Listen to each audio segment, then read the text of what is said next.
2 நண்பர்கள் இருக்காங்க. அந்த 2 நண்பர்களும் கடற்கரை ஓரத்தில் நடந்து போயிட்டு இருக்காங்க. இப்போ ஒரு நண்பன் என்ன பண்ணுறான்னா, பேசிக்கிட்டே வரும் பொழுது மிகப்பெரிய அலை வருகிறது. அந்த அலையில் அடித்து மீனெல்லாம் இந்த பக்கம் வந்து துள்ளிட்டு வந்து விழுந்துருச்சு. அப்போ அறைக்கும் கடலுக்கும் நிறைய இடம் இருக்குது. இப்போ இந்த மீனால் துள்ளி வர முடியல.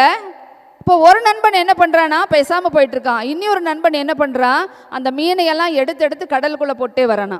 உடனே பக்கத்தில் இருந்தவன் கேட்குறானா, பா நீ இப்படி பாடுறதுனால இப்படி நீ செஞ்சுட்டு வர இல்லையா, மீனை தூக்கி கடலுக்குள்ளே போடுறியா, அதனால என்ன உலகம் மாறிடவா போகுது அப்படின்னு கேட்டானா. அதற்கு அந்த மீனை எடுத்து போட்டிருக்கான்ல அந்த நண்பன் சொல்கிறானா, எனக்கு உலகம் மாறுமா என்னன்னு தெரியாது, ஆனால் நான் எடுத்து கடலுக்குள்ளே போட்டேன் இல்லையா, அந்த மீனுக்கு உலகமே மாறி போயிடும் இல்லைன்னு கேட்டேன் சொல்கிறானா. எவ்வளோ பெரிய உண்மை பாருங்கள். இப்போ நாம் செய்யக்கூடிய சிறு செயல் என்பது உலகத்தையே மாற்றக்கூடிய தன்மை உடையது. அது மிகச்சிறிய செயலாக இருந்தாலும் கூட உலகத்தை மாற்றக்கூடிய தன்மை அதற்கு இருக்கிறது. அப்போ மாற்றம் என்பது வெளியிலிருந்து வரணும்னு நாம் எதிர்பார்க்கக்கூடாது.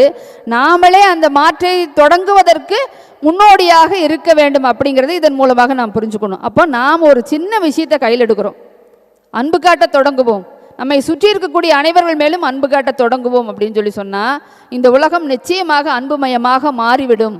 நிச்சயமாக சுதந்திர இந்தியாவின் நாளைய தேவை அன்பே அன்பே அன்பே என்று சொல்லி நல்ல வாய்ப்புக்கு நன்றி கூறி அமைகிறேன். நன்றி, வணக்கம்.